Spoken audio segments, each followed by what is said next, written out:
रूप पाहता लोचनी लोचनी रूप पाहता लोचनी रूप पाहता लोचनी लोचनी रूप पाहता लोचनी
धर्म तो न कळे काय झाकी डोळे काय झाकी डोळे काय झाकी डोळे धर्म तो न कळे काय झाकी डोळे काय झाकी डोळे काय झाकी डोळे जीव कमाले या कामे कैसे कळो येती वर में कैसे कळो येती वर में कैसे कळो येती वर में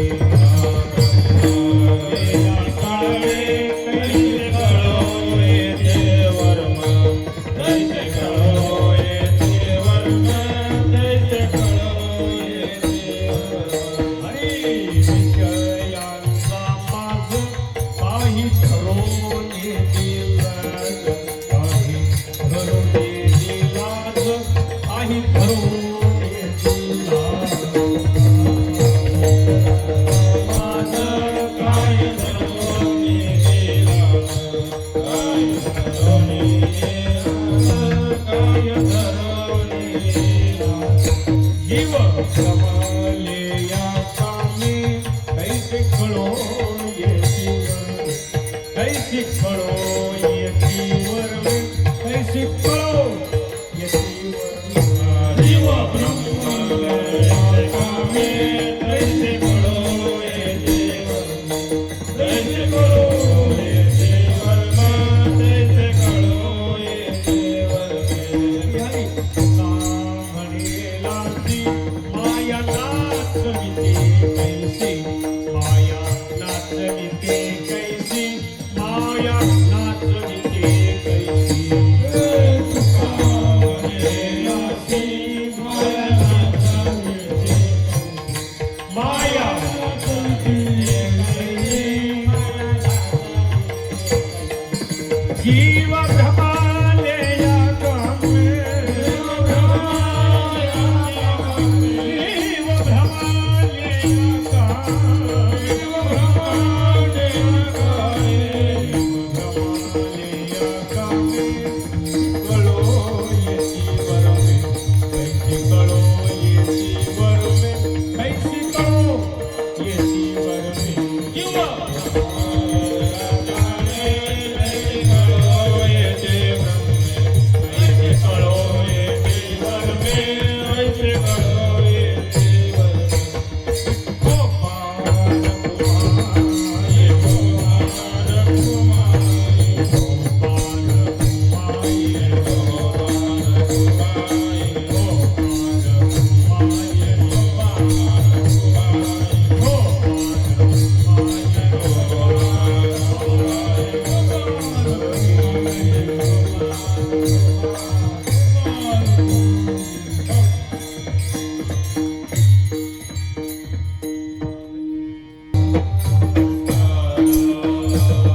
धर्मतोन कळे काय झाकिले डोळे जीव भ्रमलिया कामे कैसे कळो येतीवरी विषयांचा माग काही धरोनी दिलाज जीव भ्रमलिया कामे कैसे कळो येतीवरी तुका म्हणे लासी मायांनाच सविते कैसी जीव भ्रमले या कामे कैसी कळो येतीवरी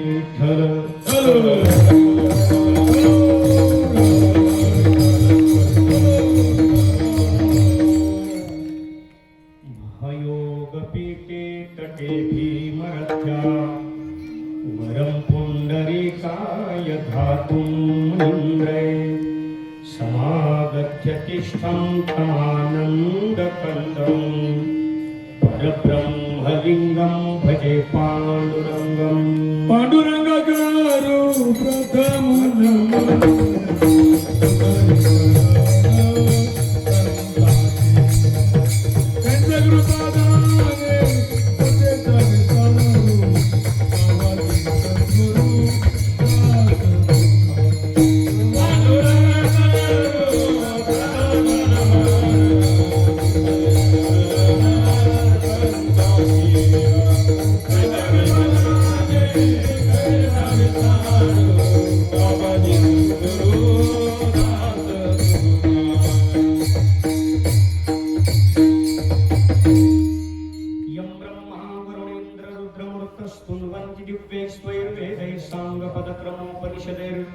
गायन्ति यं सामगाः ध्यानावस्थिततद्गतेन मनसा पश्यन्ति यं योगिनो यस्यां तं न विदुसुरासुरगणा देवाय तस्मै नमः त्वमक्षरं परमं वेदितव्यं त्वमस्य विश्वस्य परं निधानं त्वमव्ययः शाश्वतधर्मगोप्ता सनातनस्त्वं पुरुषो मतो मे दिव्यमाल्यम्बरधरं दिव्यगन्धानुलेपनं सर्वाश्चर्यमयं देवमनन्तं विश्वरूपं पितामहस्य जगतो माता धाता पितामह वेद्यं पवित्रम् ओंकारं ऋक्सामहेजुरेव च ॐ नमो ज्याद्या वेदप्रतिपाद्या जय जय स्वसंवेद्या आत्मरूपा देवा तुची गणेशु सकलार्थमती प्रकाशु मणे निवृत्तिदासो अवधारी जोजी आकार चरण युगुल उकार मुदार विशाल मकार महामंडल मस्तकाकारे विठ्ठल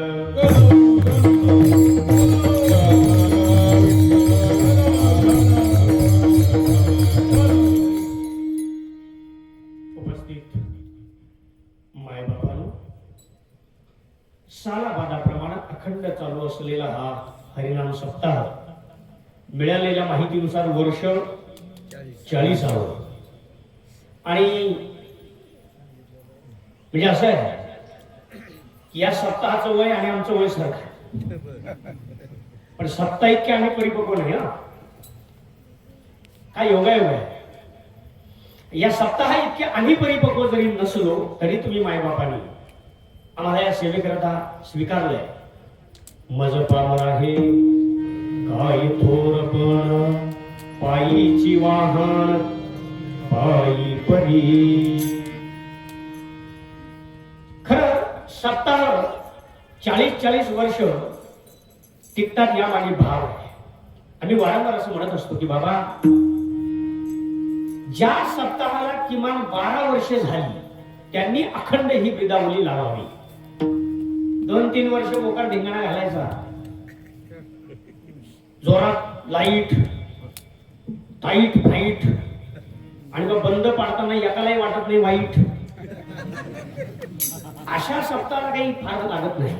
म्हणून आम्ही असं म्हणतो की बाबा सप्ताह सुरू करणं फार सोपं आहे, पण तो टिकवणं कठीण आहे. लग्न करणं अवघड आहे, पण नातवंड होईपर्यंत संसार टिकवणं याला खरा भाव लागतो एकमेकावर. आणि इथे सुद्धा भगवंतावर आपला प्रचंड भाव असल्या कारणानं आम्ही नेहमी सांगतो मोकार पाठा पण जात नाही ताठा. त्याचाही निघतो काटा आणि त्याच्याबरोबर आपलाही होतो घाटा. नाही तर मग श्री श्री 108 असा झाला ताठ, पूर्ण परमार्थाची वाट. त्यामुळे पाठा कमी असला तरी चालेल, पण ताठा असता कामा नाही. बऱ्याच लोकांचा अध्यात्म पाठाची करे पण ताठा जात नाही आणि म्हणून घाटा होतो. तेव्हा खऱ्या अर्थानं अध्यात्म करायचं असेल आणि टिकायचं असेल तर नम्र व्हावं लागतं. लोकांचा एवढा घोटाळा आहे. आपण म्हटलं काय मुसराला सत्ता चालू, तुम्ही आला नाही. आलो असतो, मग का नाही आलास? पत्रिकेत आमचं कुठं नाव होतं. म्हणजे पत्रिकेत नाव नसलं तरी लोक कार्यक्रमाला येत नाहीत इतके. म्हणून मी नेहमी असं म्हणतो की बिगर माळकऱ्यांमुळे सत्ता बंद पडत नाही. बंद पडला तर माझ्यासारख्या मोठ्या माळीवाल्यांमुळे पडतो. फार होत आहे. त्यांना आपण म्हटलं ना आमच्या गावच्या मृदंग वाजवायला येता काय, यंदा त्या गावचा मृदंग कोण वाजवतो तेच बघतो. अरे बाबा 750-800 वर्षापासून तूच वाजवतोयस का? पूर्वी वाजला, आताही वाजतोय आणि पुढेही वाजणार. तू ये तिथं नको येऊस. कीर्तनकार सुद्धा महाराज आमची तारीख घेता का? त्या गावची तारीखच घेणार नाही. मग बस बोललं आम्हाला कीर्तन करतोय, मग आता काय करायचं? काय सीतामाईला नेलं रावण. प्रभुरामांनी सांगितलं चला बाकीचे फुगले, तुझी बायको तुझं तू बघून घे म्हणले. भगवंत म्हणले तुम्हाला लय मस्ती असेल तर मी वानरांना घेऊन जाईल, पण मी हे दैवी कार्य करणार. तसं आहे इथे कोणाच्या वाचून काही अडत नाही. मुखमंत्री वाचाळम पंगुलंग यतेगिरी यत्तकुपातमहं वंदे परमानंदमाधवं. म्हणून महाराज बाकी अध्यात्मामध्ये जर सक्सेस व्हायचं असेल, सप्ताह यशस्वी झाला हे कशावर ठरवायचं? काही लोक मला सांगतात महाराज आमच्या गावात इतके भारी बाबा आले होते. कसे? महाराज पहिल्या दिवसाचा 11,000चा, दुसऱ्या दिवशी 21,000चा, तिसऱ्या दिवशी 31,000चा. म्हटलं मधले सोड शेवटचा सांग. तो म्हटलं महाराज सगळे वर्गणीच घेऊन गेला. लोकांना असं वाटतं दाबून पाकिट घेणारा बाबा आला म्हणजे सप्ताह जोरात झाला. हा पहिला होता. दुसरं एक लोकांना वाटतं की सप्ताहाला महाराज आमचा सप्ताह फार जोरात झाला. कसा रे बाबा? महाराज पहिल्या दिवशी बुंदी होती, दुसऱ्या दिवशी जिलेबी होती, तिसऱ्या दिवशी लाडू, चौथ्या दिवशी श्रीखंड, काय काय काय. लोकांना असं वाटतं जोरात पंक्ती झाल्या म्हणजे सप्ताह जोरात झाला, किंवा महागडे बाबा आणले म्हणजे सप्ताह जोरात झाला. ह्या कॉन्सेप्ट डोक्यातनं काढून टाकल्या पाहिजे. आम्ही असं म्हणतो सप्ताहाच्या शेवटच्या दिवशी माळकरी किती झाले यावर सप्ताह जोरात झाला की नाही ते ठरवतं. मोकार पाऊस पडला आणि काँग्रेसही उगवलं नाही, गवत म्हणतो मी. मोकार पाऊस पडला आणि काँग्रेसही उगवलं नाही, काय करायचं त्या पावसाचं? तसं कितीही विद्वान पंडित आले पण माळी वाढले पाहिजे. त्या जर वाढत नसतील तर सप्ताह यशस्वी झालाय कशावर ठरवायचं? म्हणून आपल्याला बाकी सगळं बाजूला ठेवायचं आणि त्या भगवंताला शरण जायचं. ऐसियाचा पदर घाला, ऐसियाचा पदर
नाही का? पण भगवंताचा पदर धरला की तो दगा मिळत नाही. त्यानं स्पष्ट सांगितलंय, तेषामहं समुद्धारता मृत्यू संसार सागरात भवामी न चिरात् पार्थ भयावेशीत चेतसाम. या पद्धतीनं तो दगा देत नाही म्हणून तो पदर धरला पाहिजे. बाकी काय हे पदर किती धरा. काही प्रसंगाने मुद्दाम सांगतो. काय झालं, लग्न झालं म्हणले, नवीन नवीन लग्न झालं की ते काय काय बरंच असतं, काय जाणून सोडून ते आपण न बोललेलं बरं.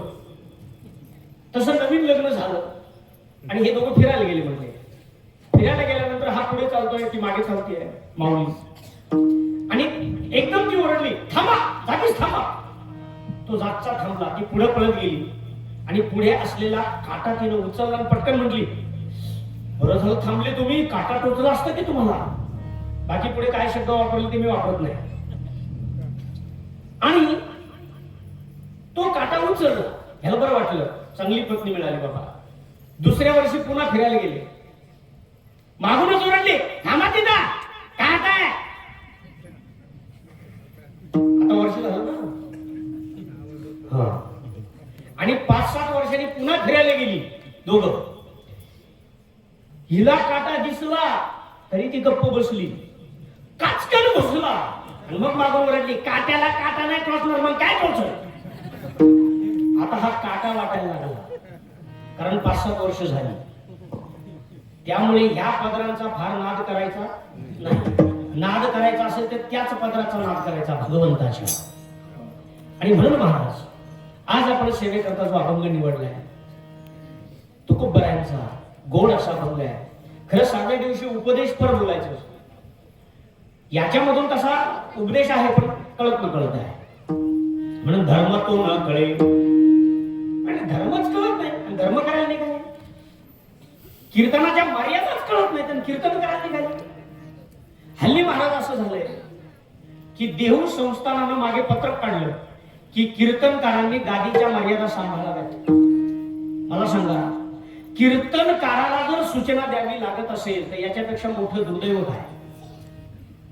म्हणजे हल्ली कीर्तनकारानं गादीवर काय बोलावं हे सांगण्याची वेळ आली आहे. मर्यादा सांभाळत नाही. म्हणजे समाजामधल्या लोकांच्या झिपऱ्या, लोकांचं काय काय काय ते इथे आपण सांगायचं आणि याला कीर्तन म्हणायचं. आणि मग मला कोणीतरी म्हणतो, नाही मग महाराज ते खरं बोला. अरे खरं बोलतो म्हणून इथं बोलायचं, काही बोलायचं. या गादीवर ती परवानगी नाही आहे. तुम्हाला कितीही बरं. दुसरी गोष्ट, समाज सुधारायचा म्हणजे जोकच केलं पाहिजे, समाजावर वाटेल तसं बोललंच पाहिजे नाही. गादीच्या मर्यादा सांभाळल्याच पाहिजेत. आणि म्हणून धर्म तो न कळे, काय झाकीले डोळे. म्हणून कीर्तनकाराच्या बाबतीत आम्ही असं म्हणतो, प्रश्न असा आहे की कीर्तनकारानं समाजाच्या भल्याचं बोलावं का समाजाच्या आवडीचं बोलावं. भल्याचं बोलावं. आवडीचं बोलण्यात काही अर्थ नाही, आणि लोकांना काय आवडेल याचा काही नियम नाही. बरं, कीर्तनकाराला लोक बऱ्याच ठिकाणी सांगून देतात, महाराज आमच्या गावचे लोक ध्यानावर नाही, जरा चांगले तासा. मी काही सुपारी देऊन आणलाय, भाई आणलाय काय. आम्हाला बऱ्याच ठिकाणी तो अनुभव येतो, महाराज आमच्या गावची लोक लय खोडीची आहे. मी म्हणतो सांगणारच खोडीच आहे. हा, आम्हाला सगळे सारखे नाही का. नदी सापालाही तेच पाणी पाजते आणि साधू ऋषीला सुद्धा तेच पाणी पाजते. नदीजवळ भेद नाही. का गायीची दृशाहारू, का व्याघ्रा विष होनी मारू, ऐसे नेनेची गा करू तो जैसे. म्हणून आम्हाला माळकरी जेवढा वंदनीय आहे तेवढा बिगर माळकरी सुद्धा पूजनीय आहे. आम्ही कुणाला तासायला आलेलोच आणि यायचंच नाही. ते सुपारी घेऊन भाई आणल्यासारखं काय करायचं. म्हणून महाराज धर्म तो न गळे काय झाकीले डोळे. आणि मग म्हणले हे डोळे झाकले कशामुळे. जीव भ्रमले या कामे. हा भ्रम कशामुळे झाला. कामांध झालो, वासनांध झालो म्हणून. जीव भ्रमले या कामे कैसी कळो येती वरमे. कामांध झाल्यावर मोहमदिरा फुलले, विषय विखे घारले, अज्ञान पंखी बुडाले, निभ्रांत मानी. त्यांना काय करणार ते. म्हणून म्हणले कैसी कळो येती वरमे. आणि पुढे तर तुकोबांनी फार कडक शब्द वापरला, विषयांचा माग. कुणाला कशा कशाचा असतो. काही लोकांना काय झालं म्हटले माळी घातल्या सगळं झालं, पण गडबड काय झाली म्हटले विषयांचा माग. काही धरोनेदी लाज. बाबा आहे तरी सुद्धा लाज वाटत नाही. बघतो ना आपण आपल्या आजूबाजूला आपल्याला कोणाची नावं घ्यायची नाहीत आणि कुणावर वैयक्तिक बोलायचं नाही, पण जे दिसतं आपल्याला बाजूला की काही धरोनेदी लाज सोडल्या लाजा. बरं जे माळकरी नाहीये, ज्यांना धर्म कळत नाही त्यांनी सोडल्या तर एक वेळेस ठीक आहे, पण ज्यांना लोक बाबा म्हणतात, ज्यांना लोक साधू म्हणतात, ज्यांना लोक गुरुवर्य म्हणतात, ज्यांना लोक सद्गुरू म्हणतात, त्यांनी लाज सोडली हे जास्त दुर्दैव आहे. म्हणून काही धरोनेदी लाज. आणि मग तुकोबा म्हणतायत. आता हे काय माहिती का, मी कुणाला बोलतोय, मी वैयक्तिक कुणाला बोलत नाही. मी नेहमी सांगतो मला दोन्ही डोळ्यांनी दिसत नाही, त्यामुळे माझ्याकडे पेशंट आणला की मी त्याच्यावर एक सोपा उपाय काढला. काय करायचं, पायाच्या नखापासून डोक्याच्या शेंडीपर्यंत औषध लावून द्यायचं. जिथं जखम असत तिथं आग बरोबर होते.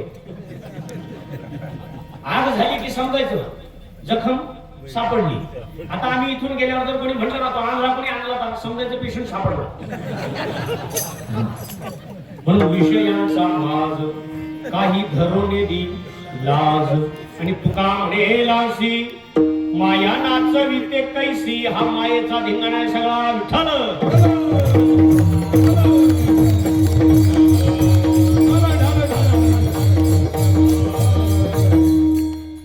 आता काय सूचना द्यायच्या, पण मी मुळात माझं असं मत आहे की आई वडील चांगले असले की मुलं सुसंस्कारी घडतात. शिक्षक ध्यानावर असेल विद्यार्थी घडतात. आणि कीर्तन काय केवळ पाकिटाचं चिंतन करणारा नसेल तर समाज घडतो. म्हणून बाकी काय कोणाला सूचना देण्याच्या भानगडीत आम्ही पडत नाही. कारण काय हल्लीच्या पोरांना सूचना द्यायचं तर पुरं फार अवघड आहे. एक बाप त्याच्या पोराला सांगायचा एव्हरीथिंग इज पॉसिबल. बेटा एव्हरीथिंग इज पॉसिबल. पोरगा म्हणायचा वन्स मोर. बाप म्हणायचा एव्हरीथिंग इज पॉसिबल. ह्याचं पुन्हा चालू. त्या पोरानं काय केलं, घरात गेला एक टूथपेस्ट आणली त्याने आणि टूथपेस्ट मधलं थोडंसं कोलगेट बाहेर काढलं आणि म्हणला पप्पा म्हणा एव्हरीथिंग इज पॉसिबल. पप्पा म्हणला एव्हरीथिंग इज पॉसिबल. हा म्हणला ह्या टूथपेस्ट मधलं मी काही कोलगेट बाहेर काढले, हे जसंच्या तसं आत घालून दाखव. आता पप्पा म्हणतो इट इज नॉट पॉसिबल. सगळं काही शक्य. त्या पोरांच्या नादी मी काही लागत नाही. राहिला प्रश्न आई वडिलांचा, त्यांनाही मी सूचना देत नाही. काय झालं माहिती का, मी नेहमी असं म्हणतो की हल्लीची पोरं जेवढी प्रामाणिक आहेत तेवढी कधीच कोणत्याच काळात पोरं प्रामाणिक नव्हती. खरं सांगतो. रामाची पोरं राम झाली का, नाही झाली. कृष्णाची पोरं कृष्ण झाली का, नाही झाली. म्हणजे रामाची पोरं राम झाली नाही, कृष्णाची पोरं कृष्ण झाली नाही, पण हल्लीची पोरं एवढी प्रामाणिक आहेत, बेवड्याची पोरं बेवडीच होतात. आहे का नाही प्रामाणिक. आता त्यांचा काय दोष, त्याला वारसा चुकीचा मिळाला, पण ती प्रामाणिक आहेत बिचारे. की बापाचा वारसा पक्का झाला होता. तुम्हाला सांगतो, एक बापाला लोकांनी सांगितलं, अरे म्हणले तुमचा पोरगा कट्ट्यावर वट्ट्यावर बसतो, मायमावल्यांची खोड काढतो, मुलींना त्रास देतो, अजून लहान आहे. त्याचं उत्तर एकच, अजून लहान. अहो तुमचा पोरगा काल शिक्षकाला शिव्या देत होता, याचं उत्तर एकच, अजून लहान. तुमचा पोरगा वाटेल नसले धिंगाणे करतो, व्यसन करतो, याचं उत्तर एकच, अजून लहान आहे. हा सगळा कार्यक्रम सकाळी झाला, अजून लहान आहे. संध्याकाळी पळतच आला, पत्नीला आवाज देतो, ए अगं बाहेर ये, बाहेर ये. ती म्हणली काय झालं? तो म्हणला आपला पोरगा मोठा झाला. ती म्हणली सकाळी तर तुम्ही म्हणत होते अजून लहान आहे. तो म्हणला त्याने एवढ्यात नाही हाणली ना. जवळ याच्या हानीत नाही तोवर पोऱ्या लहान, आणि जवळ आपली हाणली का मग पोऱ्या मोठा. पण तवर होतो तोटा, तवर हातातून वेळ निघून जाते. म्हणून वेळीच सावध झालं पाहिजे. आणि राहिला माय मावल्यांना सूचना देण्याचं, त्याला मी सूचना देत नाही. कसं माय मावल्यांच्या बाबतीत एका शिक्षकाने वर्गात प्रश्न विचारला. ते म्हणले एक माऊली एका तासात 50 पोळ्या करते, 4 महिला एका तासात किती पोळ्या करतील? 200. चुकलं तर पाकिट वाढत टाकू. मुळात आम्ही पाकिटाचं चिंतनच करीत असं. ते म्हणले एक माऊली एका तासात 50 पोळ्या करते, 4 महिला एका तासात किती पोळ्या करतील? सगळ्या विद्यार्थ्यांनी उत्तर दिली 200. एक उभा राहिला, म्हणला सर सांगू का? ते म्हणले सांग. तो म्हणला सर 0. म्हणजे अरे असं कसं? तो म्हणला सर घरात एक माऊली असली ना की डायरेक्ट कामाला लागत, पण 4 असल्या ना ती म्हणती तू पराठा आण, दुसरी म्हणती तू पातेलं घास, तिसरी म्हणती मी काय उक्त घेतलंय का, चौथी म्हणती महाच नडलंय का. 1 तास रुसवे फुगव्या वारी जातो. त्याच्यामुळे 1 तासात 0 पोळ्या होतात. म्हणून मी त्यांना सूचना देत नाही.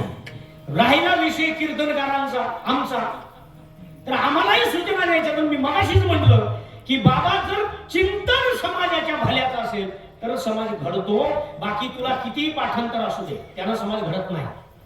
आणि म्हणून व्हावे कथेशी सादर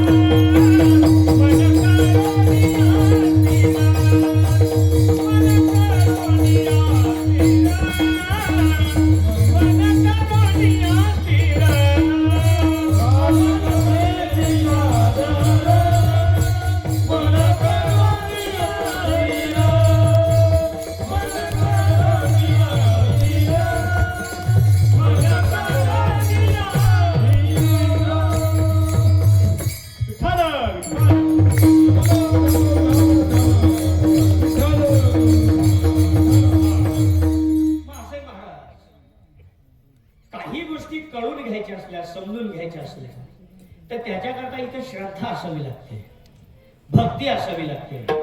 देशा म्हणून समुद्धारतामध्ये म्हटलं तसं मच्चित्ता मद गता प्राणा बोधयन्तः परस्परं कथयन्तश्च मां नित्यं तुष्यन्ति च रमन्ति च. ते म्हणले बाबा इथे काही गोष्टी पाहिजे. पहिली अट काय? मच्चित्ता. भगवंताला आपल्याला काय द्यायचंय? आपलं चित्त द्यायचं. मच्चित्ता मद गता प्राण, प्राण आपण सुद्धा त्याला द्यायचं. मच्चित्ता मद गता प्राण बोधयन्तः परस्परं, परस्परांना इथे बोध केला पाहिजे. बोधयन्तः परस्परं कथयन्तश्च, त्याची कथा सांगितली पाहिजे. कोणाची? भगवंताची, संतांची. कथयन्तश्च मां नित्यं आणि तुष्यन्ति च रमन्ति च, त्या भगवंताच्याच पायाशी रममान झालं पाहिजे. पण आता आपल्याकडे कसे माहिती का? आपल्याकडे विद्वान फार आहे, आपल्याकडे ज्ञानी फार आहे, आणि मग त्यांचं काही चालू असतं. कसली कीर्तन, कसला देव, कसला धर्म वगैरे वगैरे. मला कालचाच अनुभव सांगतो तुम्हाला. मी काल म्हणजे तब्येत बरी नसल्यामुळे आजही नव्हतीच. काल मी डॉक्टरकडे गेलो. डॉक्टर माझ्याशी गप्पा मारत असताना मी त्यांना म्हटलं सर जरा मेडिसिन व्यवस्थित द्या, मला विक्रमगडला कीर्तनाला जायचं. ते म्हटले तुम्ही शिक्षण तर तुमचं चांगलं दिसतं. म्हटलं हो. म्हटले मग हा वेडेपणा कशाला? हा वेडेपणा काय करतो तुम्ही? म्हटलं डॉक्टर साहेब मेडिसिन द्या फक्त, बाकीचा आमचा वेडेपणा आम्हाला लकला बसो, आमचा बावळटपणा आम्हाला लकला बसो. काय झालं, लोकांना थोड्या डिग्री आल्या ना की लोकांची डोकी फार भन्नाट चालतात, फार बुद्धिमान झालेत लोक. आणि मग त्यांचे काय काय काय काय काय काय तर्क असतात तुम्हाला सांगतो. म्हणून मी हे काही तर्क सुरुवातीलाच सांगतो काय तर्क असतात लोकांचे. मग पहिले एक असतं बरेच बसलेले, कसला देव कसलं काय? पाणी म्हणजे काय? H2O. पाणी म्हणजे काय? H2O. हायड्रोजनचे 2 अणू, ऑक्सिजनचा 1 अणू आणि या तिन्हींच्या मिश्रणाने होतो म्हणे पाणी. म्हटलं बाबा हायड्रोजनचे 2 अणू, ऑक्सिजनचा 1 अणू, हे तिन्ही अणू एकत्र आणू आणि नाही पाऊस पडलास तर तुला हाणू. काय मग जेव्हा पाऊस पडत नाही तेव्हा कुठं जातं तुमचं डोकं? आणि ते पाठ करून ठेवलेलं असतं. हायड्रोजनचे 2 अणू, ऑक्सिजनचा 1 अणू, याच्यापासून म्हणे या 3 ऍटम पासून होतो म्हणे पाऊस. अरे बाबा, हे जरी खरं असलं तरी त्यांना एकत्र आणण्याची सत्ता जी आहे ती आपल्यात नाही. आणि मग शंकराचार्य जे म्हणतात भगवद्गीता किंचित भेदा गंगा जललव कलिका पिता. ज्याची श्रद्धा आहे की गंगा माता भगवान विष्णूंच्या चरण कमलातून प्रवाहित होते आणि भगवान शिवांच्या मस्तकावरती धारण होते, ही ज्याची श्रद्धा आहे त्याला गंगा माता पावणार. बाकी पाणी म्हणजे H2O, हा आयुष्यभर पाण्यात बुडवून मारला तरी फायदा व्हायचा नाही. असे कित्येक श्रद्धा सांगतो. काय काय डोकी चालतात लोकांची. आता आणखी पृथ्वी फिरते सूर्याभोवती की सूर्य फिरतो पृथ्वी भोवती? सगळ्यांना ज्ञात आहे पृथ्वी फिरते, सूर्य फिरत नाही. बरं, म्हणजे हे काय म्हणतात? नाही नाही, हे विज्ञानानं सांगितलं. बरं बाबा, कितव्या शतकात सांगितलं? तर ते सांगितलं 16व्या शतकात. कितव्या? 16व्या शतकात. कोणी सांगितलं? कोपर्निकस नावाच्या शास्त्रज्ञानं सांगितलं पृथ्वी फिरते, सूर्य फिरत नाही. हे आपण गुंगत फिरतो सतत. पण त्याच्या आधी 12व्या शतकात ओवी क्रमांक 99, अध्याय क्रमांक 4 आणि त्याच्यात माऊली म्हणल्या आणि उद्वस्तुचे प्रमाणे जैसे न चालता सूर्याचे चालणे. काय म्हटले? जैसे न चालता सूर्याचे चालणे. म्हणजे सूर्य चालत नाही पण तो चालतो असं तुम्हाला वाटतं, हा तुमचा भ्रम आहे. हे माऊलींनी कितव्या शतकात सांगितलं? 12व्या. आणि यांना कितव्या शतकात कळलं? 16व्या. म्हणजे 400 वर्ष बॅक, 400 वर्ष रिवर्स आहे. आणखीन सांगतो, प्रत्येक वनस्पतीत जीव असतो. प्रत्येक वनस्पतीत जीव असतो. हे कोणी सांगितलं? कोणत्या शास्त्रज्ञानं सांगितलं? जगदीश चंद्र बोस. कोणी सांगितलं?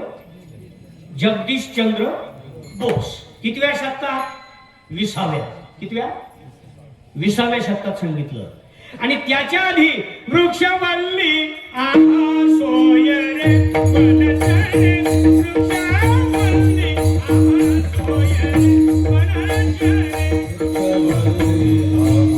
सोय रे वनचरे, वृक्षवल्ली आहा सोय रे वनचरे, वृक्षवल्ली आहा सोय रे वनचरे, श्री सुस्वरे आरवी वृक्षवल्ली आहा सोय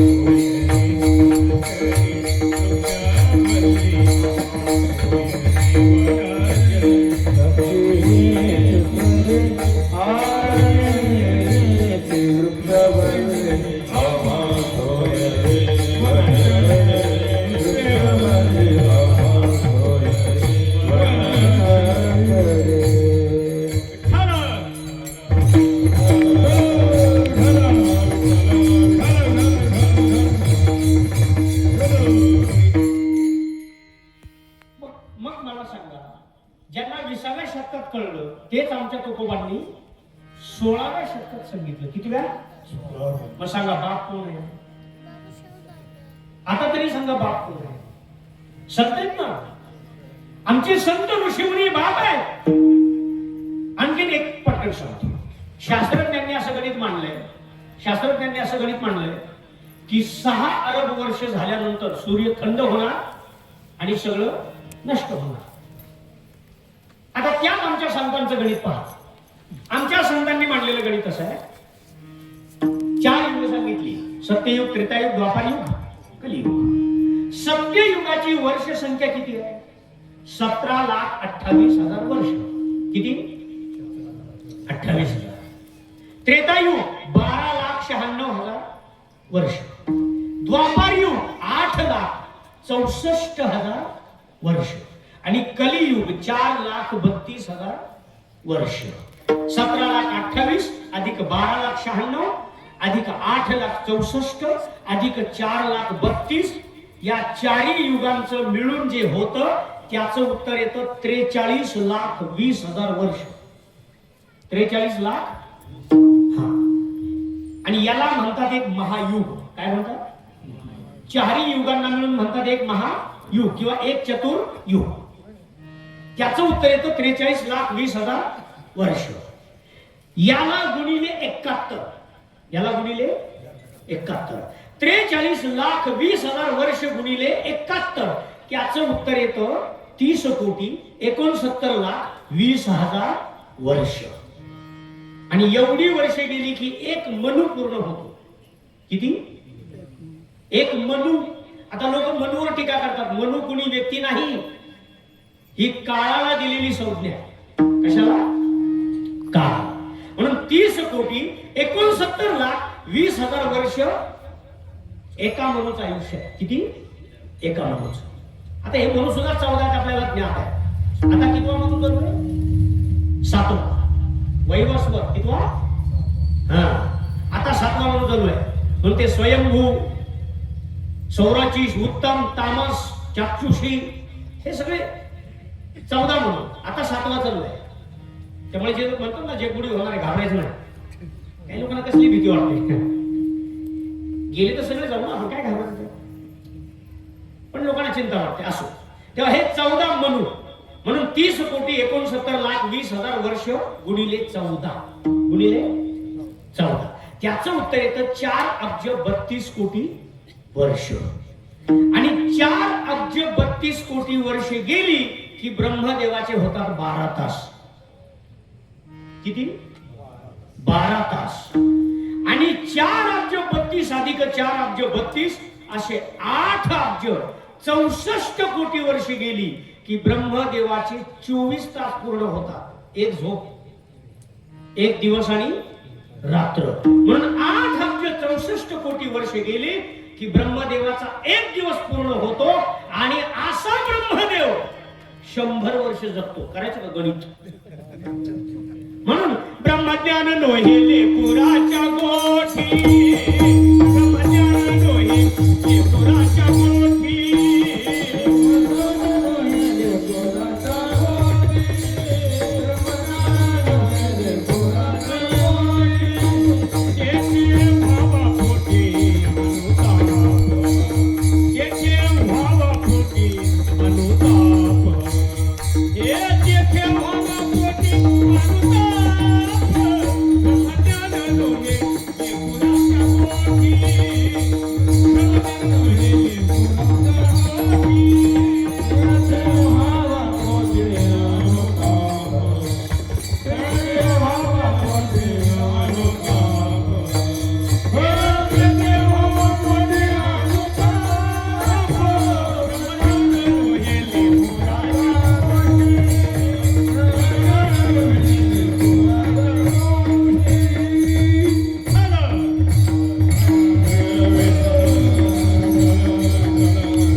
सुखी समृद्ध करायचं असेल तर 2 पंख लागतात.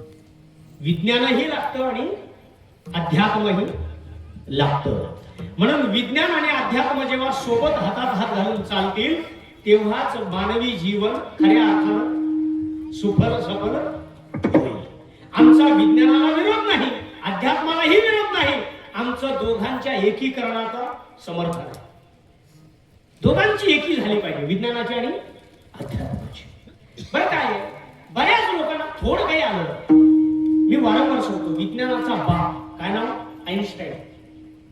विज्ञानात ज्याला बाप म्हणलं पाहिजे, पण काय नाव आहे? आईन्स्टाईन. त्या आईन्स्टाईननं असं म्हटलंय की जगात देव नाही, असं म्हणणाऱ्या इतका जगात दुसरा मूर्ख नाही. कोणी म्हटलं? आईन्स्टाईन. जगात देव नाही असं म्हणणाऱ्या इतका जगात दुसरा मूर्ख नाही, हे विज्ञानाचा बाप म्हणतो. आणि 10वीला 12वीला 36% विज्ञानात मिळवणारा म्हणतो आम्हाला देवधर्म पटत नाही, आम्ही विज्ञान मानितो. आधी पास होऊन दाखव विज्ञानात. लय परेशान असतात महाराज.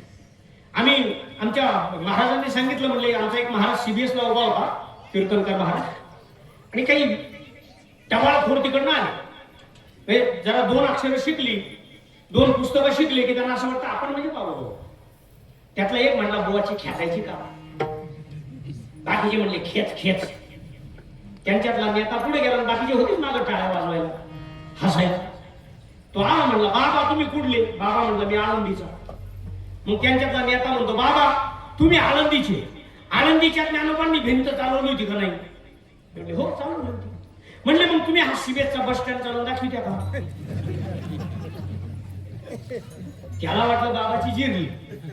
बाबा म्हटलं मी चालून दाखवतो एका अटीवर. म्हणले मला सांग ज्ञानोबांनी भिंत का चालवली होती? तो म्हणतो I don't know about it. अक्कल बंद पडली का इंग्लिश बोलायचं? I don't know about it म्हणलं, मला त्याबद्दल माहित नाही. म्हणले याड्या, चांगदेव महाराज तिकडून वाघावर बसून आले होते. तू एक काम कर, पेट सुरगाण्याच्या जंगलात जाय, एखाद्या बिबट्यावर बस, 2-4 आजगर गळ्यात घाल आणि असा आकाश मार्गाने बजाव करीत ये. मी इकडून CBSचा बस स्टँड घेऊन तुझ्या स्वागताला येतो. मग ते म्हणते बाबा इट इज नॉट पॉसिबल. म्हणले गबाळ्या नित्यदेव आम्हासी भेटे म्हणून काय तो जरासी लायकी पाहिजे ना. कुणाच्याही हातात तिजोरीच्या चाव्या देऊन जमत नाही.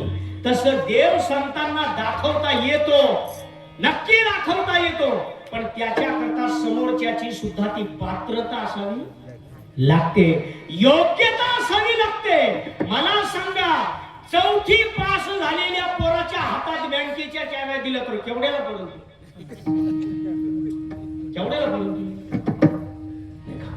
म्हणून जगात सगळं देव दाखवता येतो नक्की, पण त्याच्याकरता आधी आपल्याला आपली पात्रता योग्यता सिद्ध करावी लागते. 10वी पास व्हायला 10 वर्ष लागतात, 12वी पास व्हायला 12 वर्ष लागतात, MA व्हायला 17 वर्ष लागतात, डॉक्टर कलेक्टर वकील व्हायला 20 25 वर्ष लागतात. मग ब्रह्मांडाचा बाप मिळवायचा असेल जन्मोजन्मी आम्ही बहुपुण्य केले, जन्मोजन्मी आम्ही बहुपुण्य केले, बहुपुण्य केले, जन्मोजन्मी आम्ही बहुपुण्य केले. देवया विठ्ठले कृपा केली, देवया विठ्ठले कृपा केली, जन्मोजन्मी आम्ही बहुपुण्य केले, जन्मोजन्मी आम्ही बहुपुण्य केले.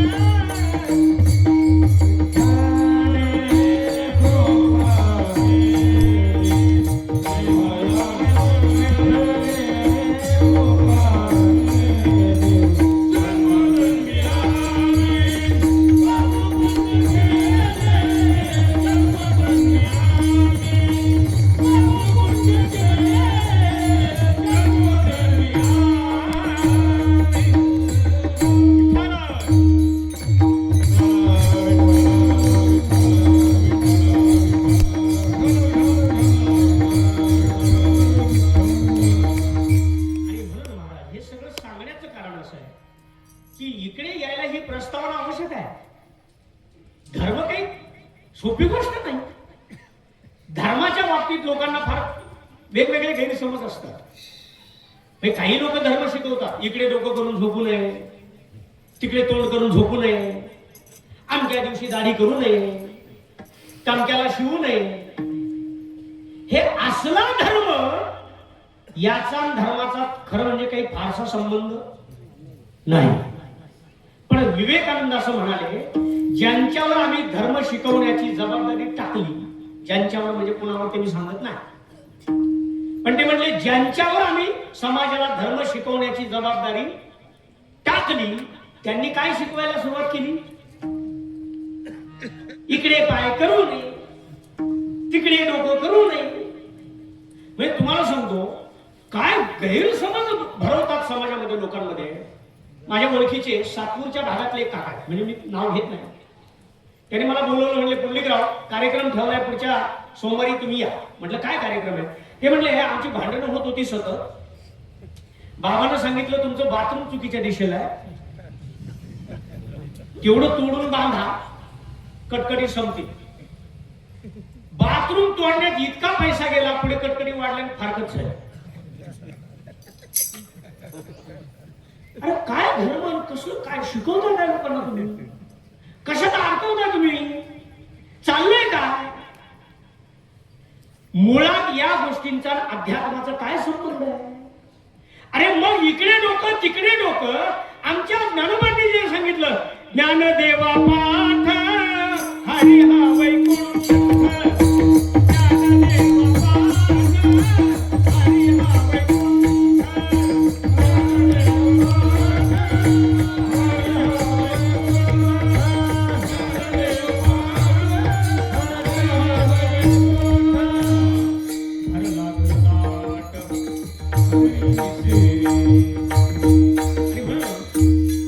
ब्रह्मार्पणं ब्रह्मवीर ब्रह्मागलो ब्रह्मणाहुतं ब्रह्मैव तेन गंतव्यं ब्रह्म कर्म समाधिनः. काय ते अंधश्रद्धेच्या नावावर काय धिंगणं होतं? नाही, याचा अर्थ ज्योतिषशास्त्र किंवा या गोष्टीला आम्ही मानत नाही असं नाही. त्याचं महत्व आहे, पण त्याचा अतिरेक असू नाही. ज्योतिषशास्त्रानुसार पूजा व्हाव्यात, ज्योतिषशास्त्रानुसार विधी व्हाव्यात, पण त्याचा अतिरेक होऊ नये. प्रत्येक विद्येचं, प्रत्येक ज्ञानाचं त्या त्या मर्यादेपर्यंत महत्व आहे. पण हा धर्माचा फक्त बाह्य रंग आहे. काय धर्माचा? केवळ बाह्य रंग आहे. मग धर्म याची थोडी जर का फोड केली, दोन अंगांना पण धर्माची फोड करू. थोडं धर्म कर्तव्य या अर्थानं धर्म, आणि दुसरं अध्यात्म या अर्थानं धर्म. आता कर्तव्य या अर्थानं धर्म थोडा जर का बघायचा झाला, तर प्रत्येकानं आपलं कर्तव्य उत्तम पार पाडावं, हा धर्माचा लौकिक अर्थानं बाह्य रंगानं अर्थ आहे. म्हणजे विद्यार्थी असेल तर त्यानं बाकीचे कुटाणे करण्यापेक्षा त्यानं अभ्यास करावा. नाही तर मग बाकीचे कुटाणे आहेच. चाल ना भाई, आपल्या भाईला मारलं ना भाई, मेला तू मेला. नाही का? तू विद्यार्थी आहेस ना, चाल ना भाई, आपल्या भाईला हाणला ना भाई. काय लावलं हे? आणि मग घराचा अभ्यास होत नाही, चांगले मार्ग मिळत नाही. जे करावं ते करीत नसेल तर वाटवच होणार ना. आमचे स्वामी विवेकानंद प्रसंग सांगतात त्यांच्या चरित्रातून.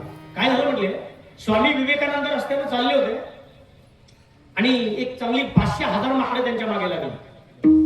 आता माकडे लागल्यावर स्वामी पळतायत, माकडं धावतायत. आपण पळालो की माकडांना जास्त चिव येते, तशी ती माकडे पळाली, धावली. तिकडून एक वृद्ध संन्यासी आले आणि ते म्हणले, काय स्वामी पळताय तुम्ही?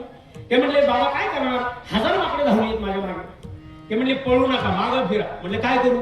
काय नाही म्हणले, त्यांच्यातला जो मेन नेता आहे ना तो मुस्कटावा, त्याच्या निवारा हाना, बाकीचे पळतील बरोबर. स्वामी मागे फिरले, त्यांच्यातला जो मेन नेता होता ना माकड, त्याच्या निवार हाणली, बाकीची म्हणली, फलाना भाई आता काही खरं नाही, आपला नानाच हाणला ना भाई, आपल्या अन्नालाच बदलवला ना भाई. अरे चाललंय का, वागतोय का? म्हणजे आईने विचारलं ना, कोणाचा फोन आहे रे, तुला काय गरज आहे?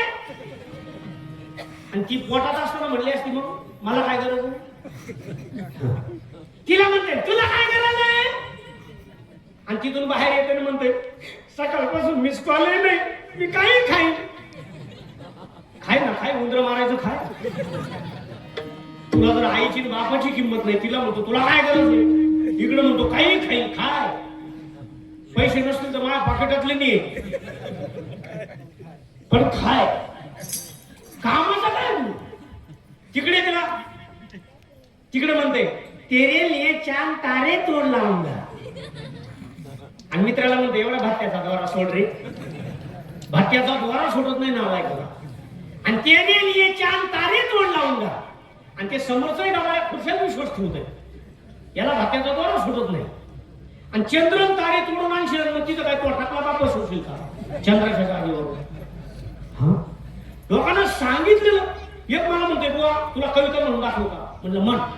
ते मला म्हणून दाखवतंय देहाची तिजोरी दारूचाच ठेवा उघड बार देवा आता बार उघड बार देवा पिते दारू डोळे मिटुनी जात माणसाची आम्ही काय पेतो सांगा कोणाच्या बाबा.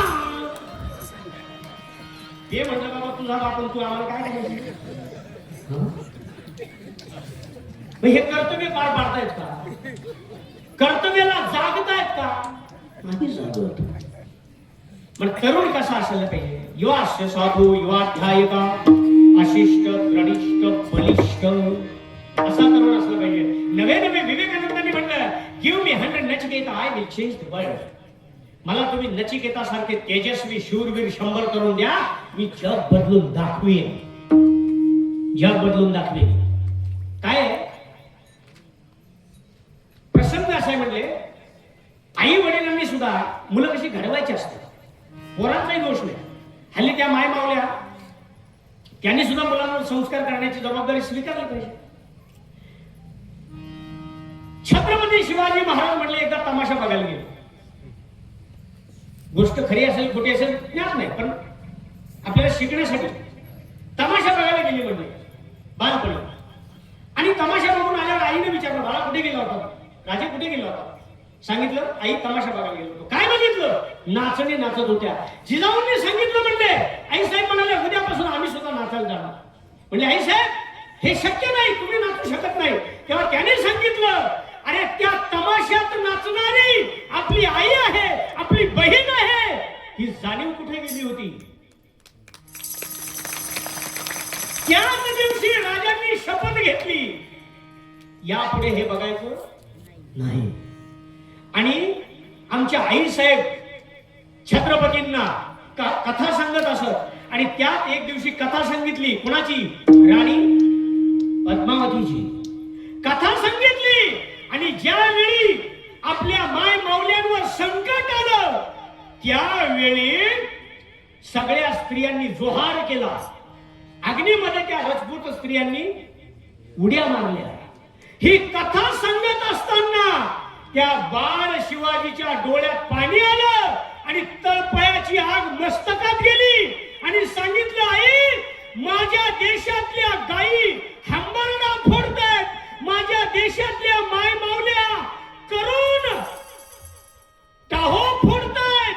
आणि ज्यावेळी या राजपूत स्त्रिया अग्नीमध्ये त्यांनी जोहार केला त्यावेळी या भारतातले रामकृष्ण कुठे गेले होते, या भारतातलं तेजस्वी रक्त कुठे गेलं होतं. का कुणी पेटून उठलं नाही, का कुणी या लांडग्यांना खेचलं नाही, का कुणी या गिधाडांचा बंदोबस्त केला नाही.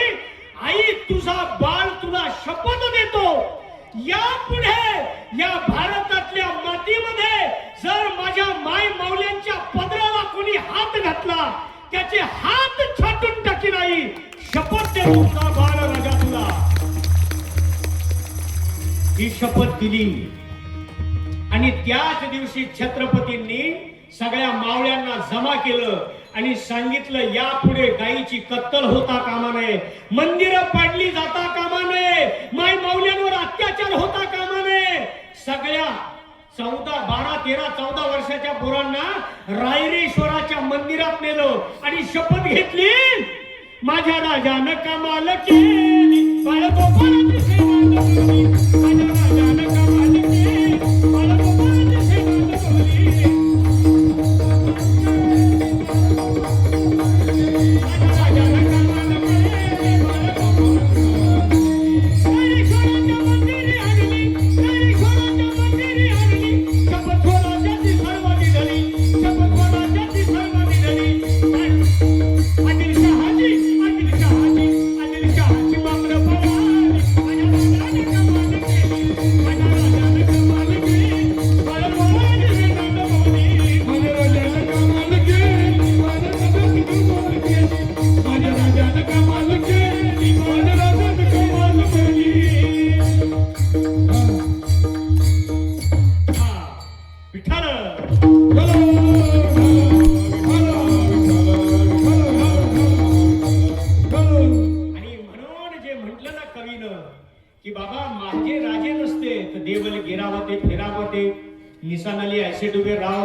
तेक सिद्ध की सिद्धई गई, काशी हो की कला गई, मथुरा मस्जिद बही, काशी हो की कला गई, मथुरा मस्जिद बही.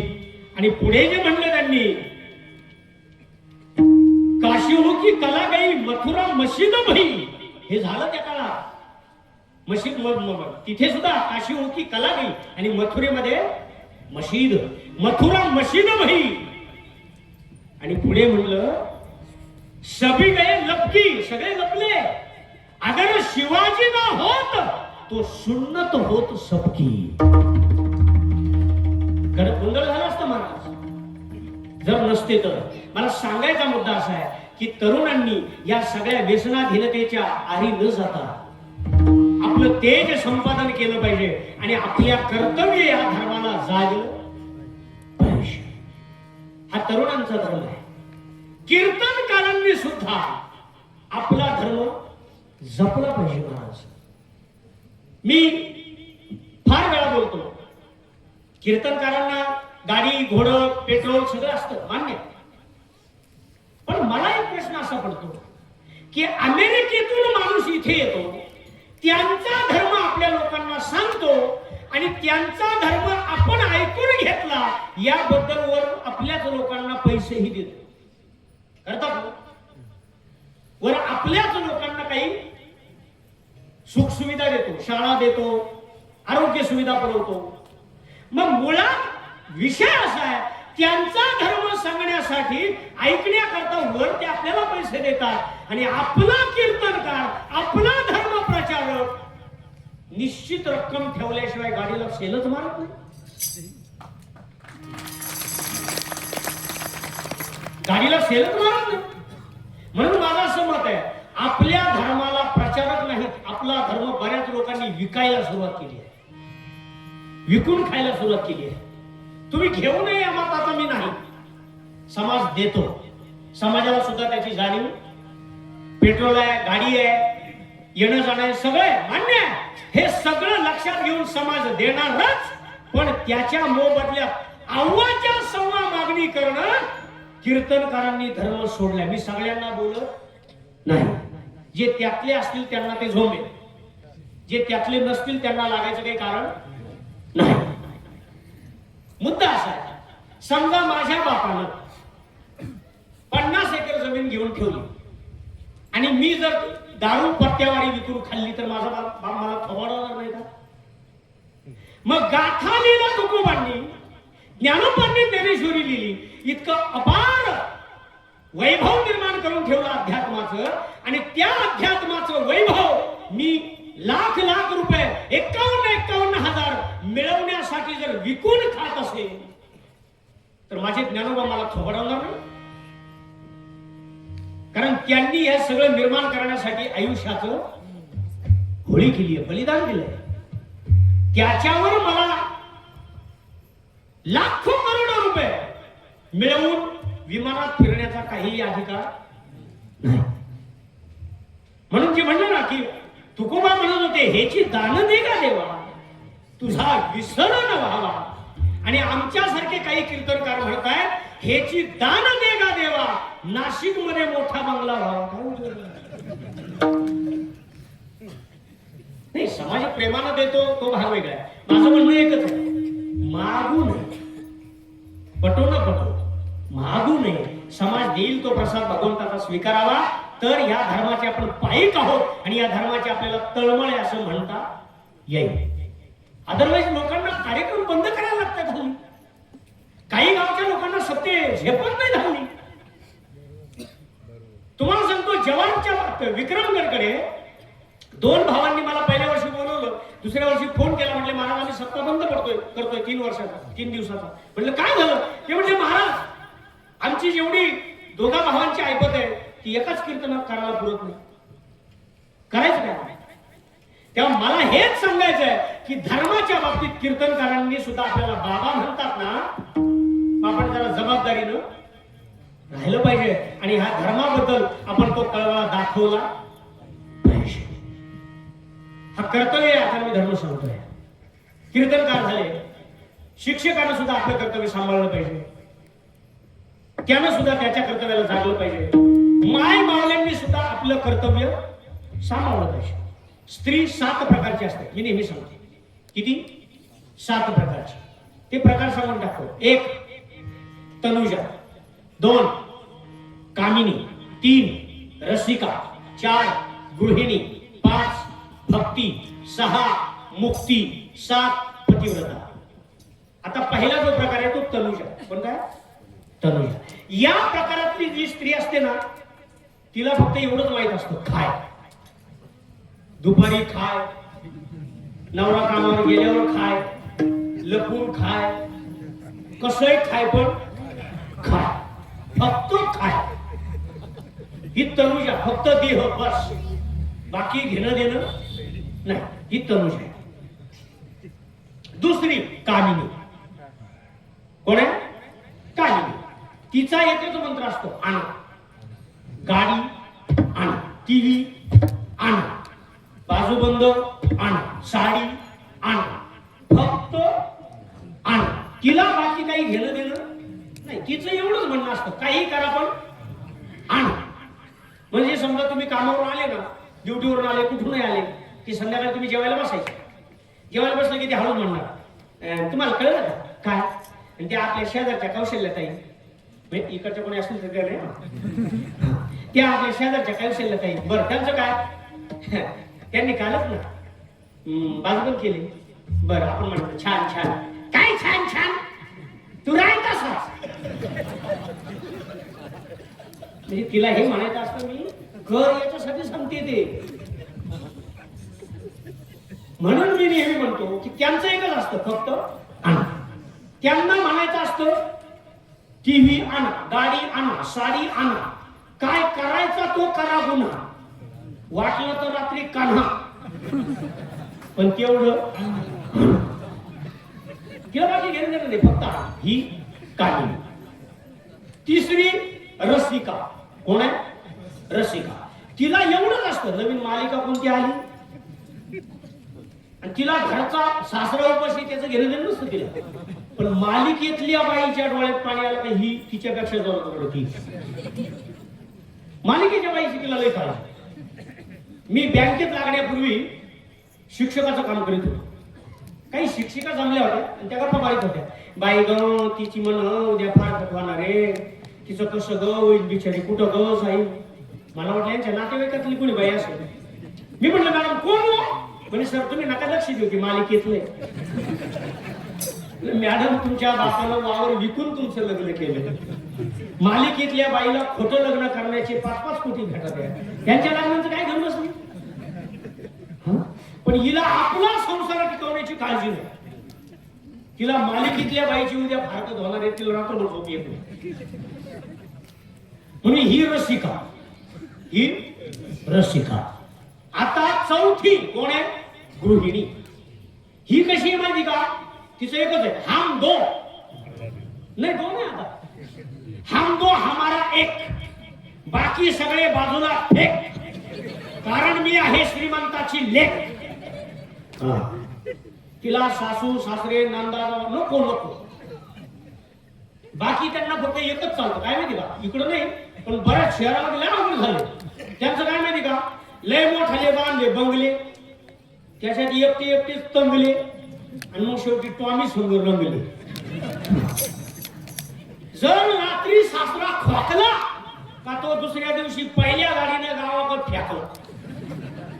म्हातारा खोकात आहे, हे गावाकडे धाडून द्या. आणि टॉमीने नुसतो असं केलं, हो उठा ना, काय आपला टॉमी खोकतोय. सासरा खोकला तर तो गावाकडे फेकला. टॉमीचे केवढे लाड आहे. काय बिचाऱ्यांनी कोणत्या जन्मात त्या टॉमींनी पुण्य केले होते, त्यांचे लय लाड झाली. आणि सासऱ्यांनी कोणत्या जन्माची पाप केली काय कळलं ना. त्यांना घराचा आवाज नाही. एवढे लाड तुम्हाला सांगतो. मी एमेडला पुण्याला होतो आणि एका कुलकर्णी म्हणून काकूंच्या घरी गेलो. मला अर्धा तास झाला, मला पाणी विचारलं आणि सारख्या म्हणायच्या, बेटा असं नाही करायचं, सकाळपासून माझ्या लाजाने माझ्या शोनूने काहीच खाल्लं नाही, चल बापड्या चल वाशिलू चल बापड्या, असं नाही करायचं, चल लवकर खाऊन घ्या, असं नाही करायचं, मी मारीन, मी फटकी दी ना. मला वाटलं बाईंचा नातं असेल, आपल्याला काय करायचं. ते थोड्या वेळाने आलं, माझे पाय चाटायला लागले. बेटा दादाचे पाय चाटू नको. अरे हे बेटा आहे काय, काय त्याला मर्यादाच नाही. तो मर्यादाच नाही. म्हणून गृहिणी ही चौथी आहे. हम दो हमारा एक, बाकी सगळे बाजूला एक. कारण मी आहे श्रीमंताची लेक. पाचवी भक्ती. पाचवी कोण आहे? भक्ती. जी देव धर्म आणि संस्कृती करता त्याग करते, ही भक्ती आहे. सहावी सद्गुरूला शरण जाते, मुक्ती. आणि सातवी स्वप्नात सुद्धा परपुरुषाचा विचार करू शकत नाही, पती परमेश्वर मानून जी वर्तन करीत राहते, ती सातवी पती व्रता. या पद्धतीनं प्रत्येकानं आपला धर्म सांभाळला पाहिजे. आता धर्माचा हा झाला लौकिक अर्थ. आता धर्माचा आध्यात्मिक अर्थ बघायचा थोडा. ध अधिक अर अधिक म. ज्यानं मला धारण केलंय, कोणी धारण केलंय मला, किंवा ज्याला मी धारण केलंय, जो चराचरात व्यापून उरलाय, त्यानं मला धारण केलंय. आणि म्हणून माझं खरं जे स्वरूप आहे, माऊलींनी जे सांगितलं, तैसे चैतन्याच्या ठाई ये शरीरांतरे होती जाती पाही, ऐसे जाणे दया नाही व्योम दुःख. का पूर्ण कुंभ ओलांडला, तेथ बिंबाकार हो दिसे भ्रंशला, परिभानु नाही नासला तया सवे. असाच आहे ते विश्वामहम समुद्धार्थ. मग अशी म्हणलं तेच. आणि मग जे सांगितलं भगवंतानं, की बाबा म्हणले सर्व धर्म परित्याज्यम मामेकम शरणं व्रज, अहं त्वां सर्व पापेभ्यो मोक्षयिष्यामि मा शुचः. ते म्हणले ज्यानं तुम्हाला मला धारण केले, जो तुमचा आमचा सांभाळ करतोय, तुमच्या अहमात्मा गुणाकेश सर्वभूताशय स्थितः आदिम च मध्यम च भूतानंतेव च. म्हणून म्हटले बाबा ख्रिश्चन धर्म बाजूला ठेवा, मुसलमान बाजूला ठेवा, हिंदुत्व ही बाजूला ठेवा, चराचराला व्यापून उरलेला प्रत्येकामध्ये तोच भरून राहिलाय. आणि ज्यानं तुम्हाला मला धारण केलंय त्याचा अर्थ समजून घ्या आणि सद्गुरू कडून अनुग्रह घेऊन त्याचं मर्म जाणून घ्या. अन्यथा धर्म कळायचा नाही. पहिलं चरण धर्म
इथं बसलेल्या प्रत्येकाला जर विचारलं तुझा सगळ्यात मोठा शत्रू कोण, अनेक जण चिंतन करत बसतील. अगदी आपल्याला बालपणापासून सगळे आठवतील, कोण कोण कोण कोण आठवेल. पण भगवंताला हा प्रश्न विचारला अर्जुनाला. कोणी? अर्जुन, की बाबा आपला सगळ्यात मोठा शत्रू कोण आहे? तर ते म्हणले कामेश क्रोधेश रजगुण समुद्भवम महाशनो महापाप्मा विद्येन मिहवैरिणम. आपले दोन वैरी, काम आणि क्रोध. खरे वैरी कोण आहेत आपले? हे दोनच आपले वैरी आहेत. आणि त्याच्यातला जो वैरी आहे ना, ध्यायतो विषयान् पुरुषा संगास्तेषु उपजायते संगात् संजयते काम कामात् क्रोधोऽभिजायते क्रोधात् भवति सम्मोहः सम्मोहात् स्मृतिविभ्रमः स्मृतिभ्रंशात् बुद्धिनाश बुद्धिनाशात् प्रणश्यति. ही अशी सगळी सांगितली. आणि मग ते म्हणले नास्ति बुद्धिर्युक्तस्य न चा युक्तस्य भाव न चा भाव येता शांती अशांतस्य कुत सुख. त्याला सुख मिळणार नाही म्हणले. मग पहिला वैरी मारावा लागेल. कोणता? काम. याच्यामुळे आपल्याला अध्यात्मामध्ये मन रमत नाही. हा काम इतका भयानक आहे. काय झालं, एका राजवाड्यामध्ये एक जण आला, वेशीवर आला. वेशीवर त्याला आरवला राजाच्या. त्याला विचारलं तुम्ही कोण? तो म्हटलं मी मामा. काय उत्तर आहे? मी मामा. वेशीवरच्या शिपायाला वाटलं हा राजाचा मामा दिसतोय, आपण अडवलं तर आपल्यावर कारवाई होईल, म्हणून त्याला मध्ये सोडलं. पुढे आला, दरबाराच्या बाहेर अडवला. त्याला विचारलं तुम्ही कोण? मी मामा. नको म्हटलं मामाच्या काय नाही, कधी सोडलं. मामा मध्ये आला, राजाजवळ गेला. राजाला विचारलं तुम्ही कोण? म्हणलं मी मामा. त्याला वाटलं बायकोचा असेल, गप्प. तिथून गेला डायरेक्ट किचन मध्ये, राणीच्या दरबारात. तिकडे तिने विचारलं तुम्ही कोण? म्हणलं मी मामा. तिला वाटलं ह्यांचा मामा असेल, तीही गप्प. सगळ्यांना तो एकच ओळख द्यायचा, मी कोण? मामा. याला वाटायचं त्याचा असेल, त्याला वाटायचं याचा असेल. नको विनाकारण फक्त मामा एवढीच ओळख त्याची. मामानं इतका धिंगाणा केला सुरू. कोणाला सांगायचं तुला नोकरी लावून देतो, आपण मामा आहे. कोणाला सांगायचं तुला आमकं काम करून देतो, कोणाला तू तमकं काम करून देतो. मामा मोठा धिंगाणा. सगळ्या राज्यात भ्रष्टाचार, सगळ्यांकडून पैसे खायचा. ओळख एकच, मी मामा. राजाकडे तक्रार आली. म्हणजे अरे काय त्या मामाला धिंगाणा घातलाय? राजा म्हटलं काय माहिती का, मी त्याच्यावर कारवाई केली असती, पण तो मामा आहे ना, त्याच्यावर कारवाई केली तर ती नाराज होईल, म्हणून मी त्याला काही करीत नाही, तर त्याला फासावर दिला असता. म्हणून राजाचा सरदार झाला आणि तो तावानं राणीच्या महालात गेला. तिला म्हणला हे बाय तू त्या मामाला नीट समजून सांग, त्यानं लय धिंगाणा घातलाय, मी तुझा मामा म्हणून आजवर सोडलाय, नाही त्याला फासावर चढवलं असतं. ती म्हणली काय? म्हणले किचन मध्ये येऊन मोकार धिंगाणा घालतोय, तुमचा मामा म्हणून मी आजवर सोडला, नाही तर मुस्कटावला असतो. राजा म्हणलं म्हणजे तुझा कोणीच नाही. ती म्हणली नाही मी त्याला ओळखीत आहे. आणि मग राणी म्हणले तुमचा. तू म्हणला नाही आपला काही त्यात संबंधच नाही. अरे म्हणले घेण्यात देणार नाही, 2-4 वर्ष जागा आलाय घेतो, फक्त काय मा. तसा हा जो आहे ना, हा काम हा तुमच्या माझ्या प्रत्येकाच्या घरात दारात शरीरात सगळीकडे मामा होऊन बसलाय, काहीच कामाचा नाही. म्हणून त्याला पहिला बाजूला टाकला पाहिजे. ते मोहमदिरा फुलले, विषय विखे खारले, अज्ञान पंक्ती बुडाले, निभ्रांत मानी. एवढा काम आणि क्रोध बाजूला केला तरच आपलं कल्याण होईल. जसा दारू पिलेला माणूस त्याला काही सुचत नाही, काही लक्षात येत नाही, कुठली तरी नशा, कुठलं तरी व्यसन, तसं इथे या संसारामध्ये सुद्धा तुम्ही आम्ही प्रत्येकाने एक व्यसन केलंय, आणि ते म्हणजे काम वासनेचं व्यसन केलंय. त्याला बाजूला केल्याशिवाय आपला भ्रम फिटायचा नाही. दुसरं चरण जीव भ्रमलाया काय, जीव भ्रमलाया काय, ओ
शंकराचार्य काय म्हणाले?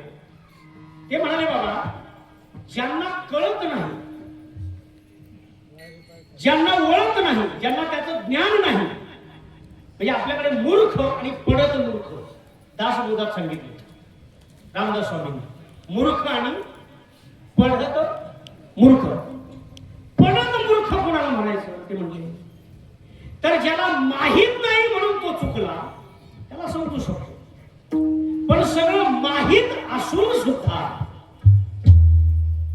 जो चुकीचं वर्तन करतो तो खऱ्या अर्थानं पडत मूर्ख आहे.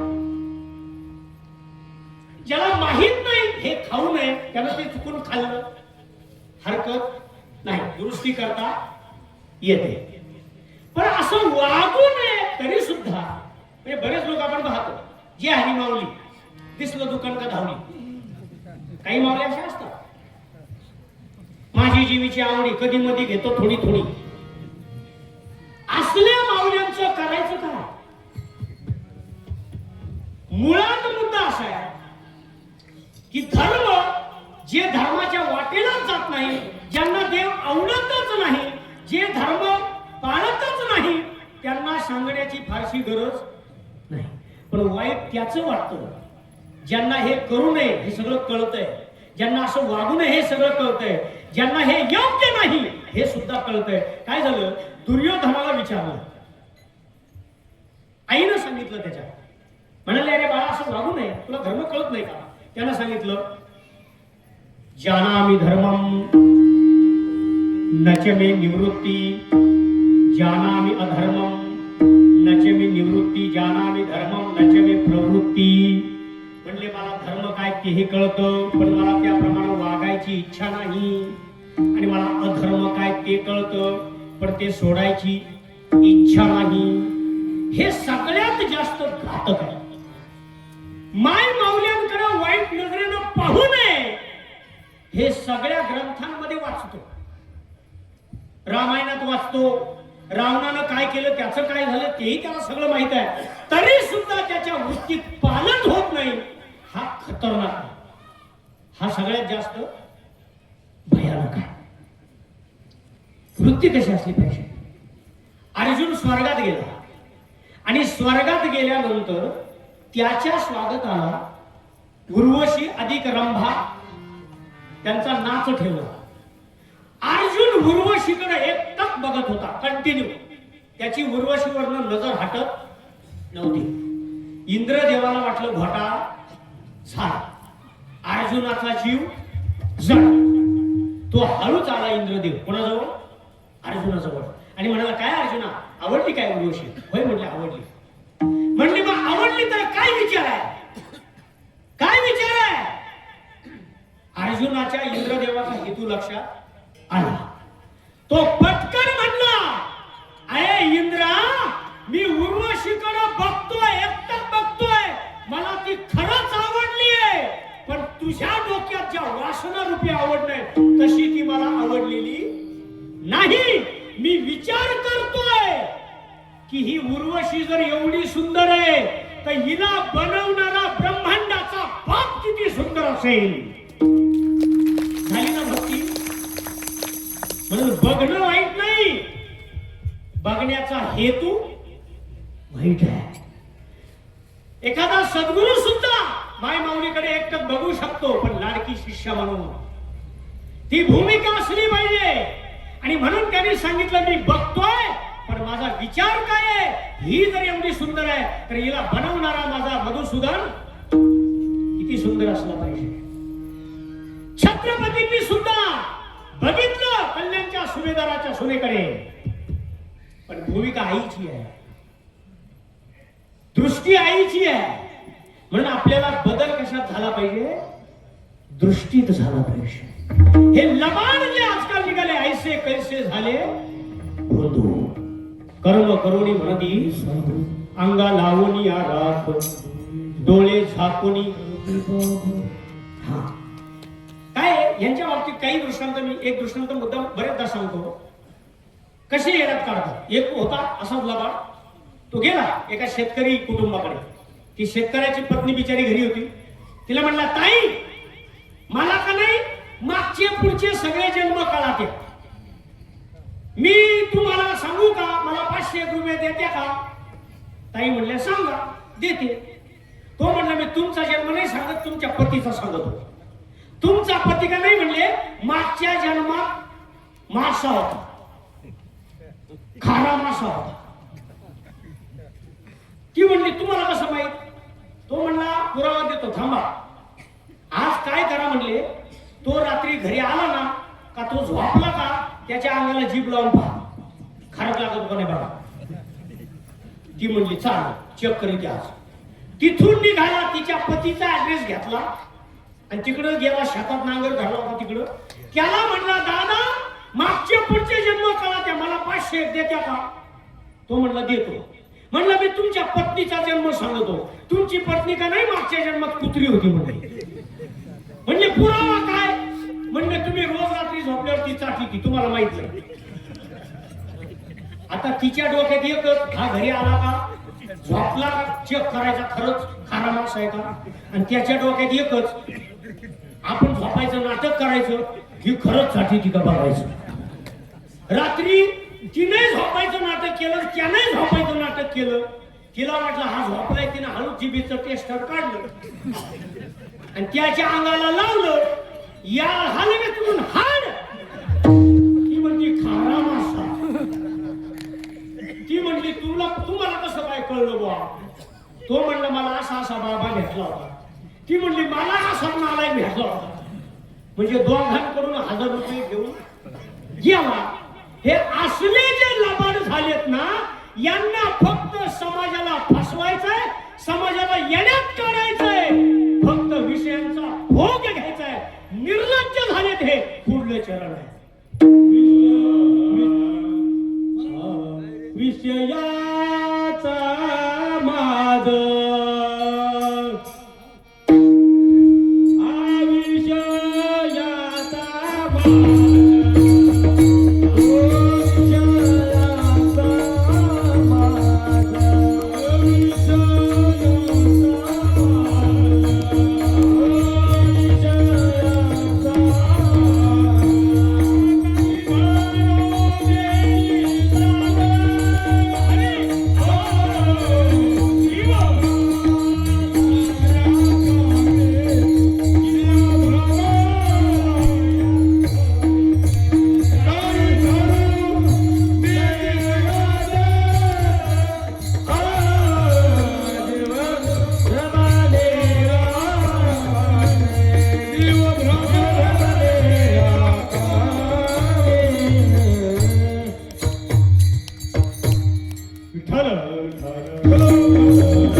इतका सुंदर धर्म आपल्याला मिळालाय.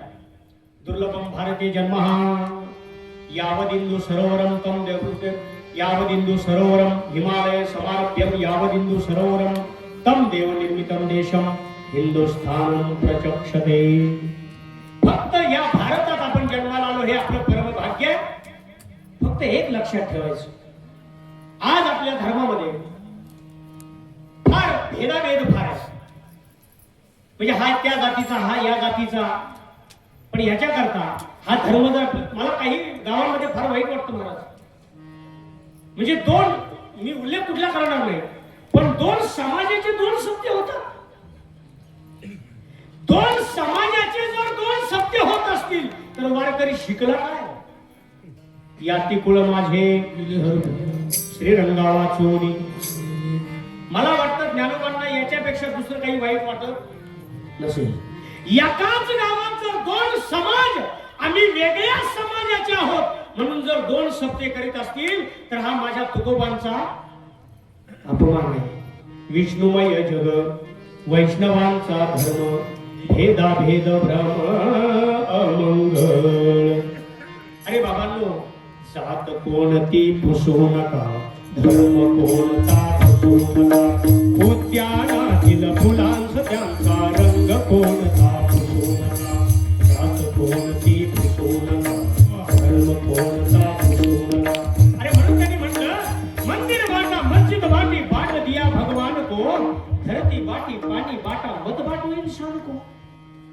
अरे माणसं माणसं वाटतात.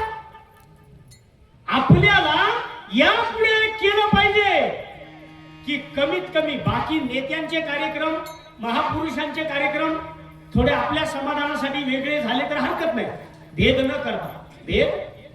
न करता पण किमान आध्यात्मिक धार्मिक कार्यक्रम हा समाजाची विभागणी करून होता कामा नये. आपण सगळी हनुमंताची लेकरं आहोत, सगळी पांडुरंग परमात्म्याची लेकरं आहोत, भगवान श्रीकृष्णाची लेकरं आहोत. म्हणून सगळ्यांनीच म्हणायचं ते भजन करताना सगळ्यांनीच एकत्र यायचं आणि भजे व्रजे कमंडनम समस्त पाप खंडनम स्वभक्त चित्तरंजनम दैवनंदनंदनम सुपिच्छ मुच्छ मस्तकम नादवेणुमस्तकम अनंगरंग सागरम नमामि कृष्णसागरम मनोज गर्वमोचनम विशाललोचनम विनोदगोपशोचनम नमामि या पद्धतीनं आपल्याला लोकाभिरामं रणरंगधीरं राजीवनेत्रं रघुवंशनाथं कारुण्यरूपं करुणाकरन्तं श्रीरामचन्द्रं शरणं प्रपद्ये. श्रीरामचन्द्रं शरणं प्रपद्ये. ही भक्ती करताना आपण जात पंथ सगळं विसरून एकत्र आलं पाहिजे. आणि जर आपण ते येत नसू तर आपल्यावर जसं मागे हजारो वर्ष काही नीचांनी राज्य केलं ती वेळ यायला वेळ लागणार नाही. म्हणून आता आपसात भांडायचं नाही, आपसात वाद करायचं नाही. आपला धर्म. मी याच भागात फार वर्षापूर्वी प्रवचनासाठी आलो होतो, दरी मातुरीच्या भागात. हा प्रसंग मी बऱ्याच ठिकाणी सांगतो. आणि मी जात होतो त्यावेळी माझ्याकडे गाडी वगैरे काही नव्हती, असं बसने वगैरे जात असत. एक जण मला भेटला इकडचा, मला तो ओळखत होता. तो मला म्हटला कुठे गेला होता, म्हटलं प्रवचनाला. म्हटलं कोणाच्या, म्हटलं प्रभू रामाच्या. ते धर्मांतरित झालेलं होतं. ते मला म्हणत होतं आमच्या देवाच्या का जात नाही. म्हटलं तो माझा प्रश्न. तो मला पुढे म्हणतो जगात लोकसंख्या तुमच्या धर्माची जास्त का आमच्या. त्याचा प्रश्न बरं का, याच भागाचा होता दरी माधुरीच्या. आता मला दिसत नसल्यामुळे त्याचा फायदा आहे, त्याचा ओळखला असता. तो मला म्हणतो जगात तुमच्या धर्माची लोकसंख्या जास्त का आमच्या. म्हटलं तुमच्या. मग तो म्हणतो मग तुमची लोकसंख्या कमी आहे, आमची जास्त आहे, मग तू आमच्या धर्माला का मानित नाही. म्हटलं तुला चर्चाच करायची आहे का. तो म्हटला हो. म्हटलं कसं आहे माहिती का, तुमच्या धर्माची लोकसंख्या जास्त, आमच्या धर्माची लोकसंख्या कमी आहे, तरी मी तुमच्या धर्मात येत नाही. त्याचं कारण आहे भाऊ मला एक सांग, म्हणलं जगात डुकर जास्त का वाघ. ते म्हणलं तू काही बोलतो राव. म्हणलं भाऊ हा वाघांचा धर्म आहे म्हणून लोकसंख्या कमी आहे. म्हणून लक्षात ठेवायचं आपला धर्म वाघांचा आहे, आध्यात्मिक वाघांचा आहे. ते वासुदेव बळवंत फडक्यांच्या काळात ते येऊन सांगायचे. ते पादरी म्हणतात त्यांना, मी म्हणत नाही, तेच म्हणतात. ते पादरी तेच लोकांना सांगायचे. काय सांगायचे ते लोकांना सांगायचं तुमचा देव दगडाचा, आमचा देव लाकडाचा. महापूर आला तर दगडाचा बुडेल, लाकडाचा तरेल. मग जो स्वतःच बुडतो तो दुसऱ्याला काय तारेल. आपले नंदीबाई म्हणायचे खरे राव, खरे राव. पण एक उभारायला म्हणलं ओ साहेब तुमचा देव दगडाचा, लाकडाचा, आमचा देव दगडाचा. महापूर आला तर तुमचा तरेल, आमचा बुडेल. खरंय, पण प्रत्येक वेळी महापूरच येईल याची काय गॅरंटी. एखाद्या दिवशी आग लागली तर मग केवढ्याला पडेल. म्हणून सांगायचा मुद्दा असा आहे महाराज, याचा अर्थ मी कुठल्या धर्मावर टीका करायला आलेलो नाही. मी सगळ्या धर्मांना वंदनीय मानतो, पूजनीय मानतो. आम्ही सगळ्याच धर्मांना सन्मान देतो. पण आमच्या धर्माच्या जाणून बुजून कोणी नादी लागत असेल तर त्याला मात्र आम्ही सोडित नाही. विंचू देवाऱ्याशी देव पूजा नावडे त्याला. म्हणून प्रत्येकानं प्रत्येकाच्या धर्माचा सन्मान केला पाहिजे. आणि जर तो करीत नसतील ते एक सांगतो आणि थांबतो. अमेरिकेमध्ये स्वामी विवेकानंदांचा नेहमी माझा आवडता प्रसंग, कोणीतरी भगवद्गीता सगळ्यात खाली ठेवली आणि विचारलं स्वामीजींना, काय स्वामीजी तुमचा ग्रंथ सगळ्यात खाली? ते म्हणले, yes I agree with you, Bhagavad Gita is a foundation of all religion. सगळ्या धर्मांचा ती पाय. त्यानं तिथून काढला आणि मध्यभागी ठेवला. म्हणजे आता म्हणले it is so simple, Bhagavad Gita is a centre of all religion. खालचेही तिच्यावर अवलंबून आणि वरचेही तिच्यावरच अवलंबून.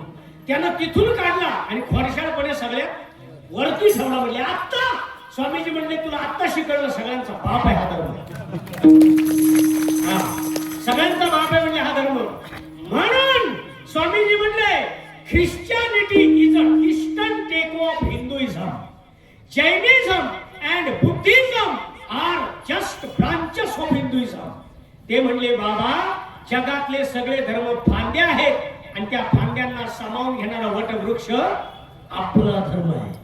जगातले सगळे धर्म नद्या आहेत आणि सगळ्या नद्यांना सामावून घेणारा महासागर आपला धर्म आहे. हे मी सांगत नाही, ज्यानं सगळ्या धर्मांना पुरून उरला ते स्वामी विवेकानंद सांगतायत. अशा धर्माच्या परब्रह्माचं आता आपल्याला संप्रदायाच्या नियमाप्रमाणे भजन करायचंय. सगळ्यांनी हातानं टाळी वाजवायची आणि टाहो फोडून भगवंताचं भजन करायचं. मग भजन सुरू करा.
पण तुमच्या माहितीसाठी सांगतो मायबापांनो, अशी काही पांडुरंगाच्या कृपेने अवस्था नाही.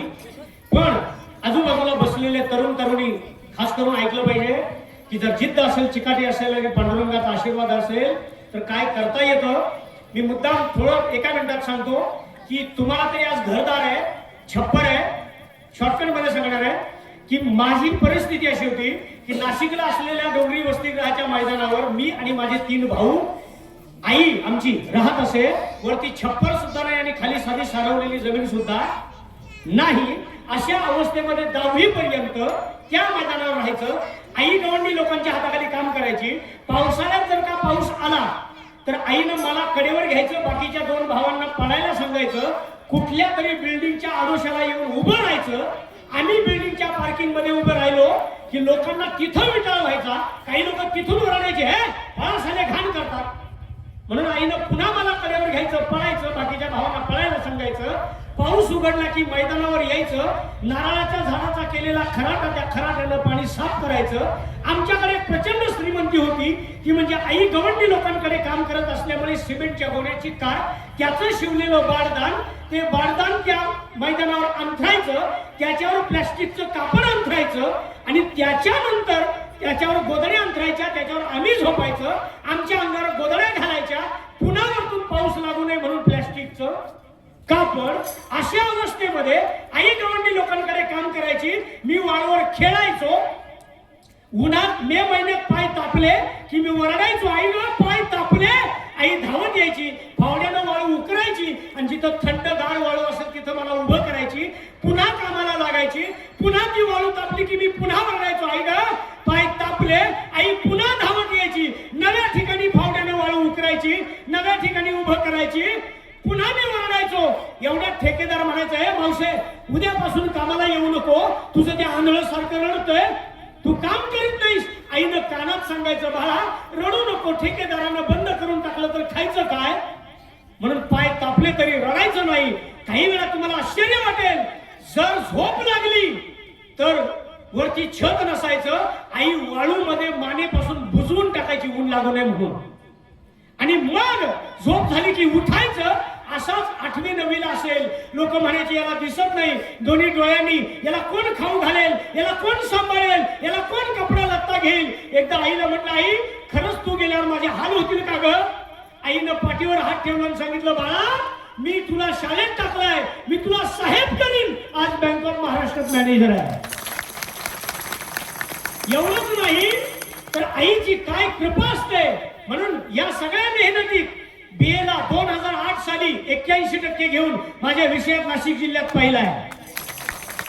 MA ला KTHM महाविद्यालयात पहिला आहे. BEd ला दिव्यांगांमध्ये सगळ्या महाराष्ट्रात पहिला आहे आणि MA ला पुणे युनिव्हर्सिटीत पहिला आहे. हे जर 2 डोळे नसलेला एवढं करू शकतो तर 2 डोळे असलेले तुम्ही आजच शपथ घ्या, दारू पिणार नाही, गुटखा खाणार नाही, जुगार खेळणार नाही आणि काहीतरी आई बापाचं, गावाचं, जिल्ह्याचं, भारत मातेचं नाव उज्ज्वल करीन असं काहीतरी करून दाखवीनच. ही शपथ घ्या. कीर्तन सार्थकी झालं. फक्त वेळ झाला तरी